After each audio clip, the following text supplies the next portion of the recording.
കണ്ണൂരിൽ ഇനി നവരാത്രി ദിനങ്ങളാൽ കോവിലകങ്ങൾ പ്രഭാപൂരിതമാകും. കണ്ണൂർ നഗരത്തിലെ 13 ശ്രീകോവിലുകളാണ് ഇനി നവരാത്രി ആഘോഷങ്ങളാൽ നഗരത്തെ ഉത്സവലഹരിയിലാഴ്ത്തുക.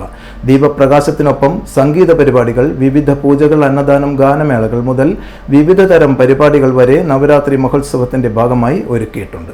നവരാത്രി തിളക്കത്തിലാണ് ജില്ല. എങ്ങും ദീപാലങ്കൃതം. നയനമനോഹരമാണ് ആ കാഴ്ചകൾ. കോവിലുകളുടെ നഗരം എന്നറിയപ്പെടുന്നതുകൊണ്ട് തന്നെ കണ്ണൂരിലെ നവരാത്രിക്ക് പ്രത്യേകതകൾ ഏറെയാണ്. സന്ധ്യ മയങ്ങുന്നതോടെ മിഴുതുറക്കുന്ന ദീപപ്രഭയിൽ നഗരം പിന്നീട് ഭക്തിസാന്ദ്രമാവും. കോവിലുകളിൽ കച്ചേരികളും നൃത്തസന്ധ്യകളും അരങ്ങേറും. ടൗൺ സ്ക്വയറിൽ പ്രത്യേകം തയ്യാറാക്കിയ നവരാത്രി ആഘോഷ പൊലിമയും തുടങ്ങും.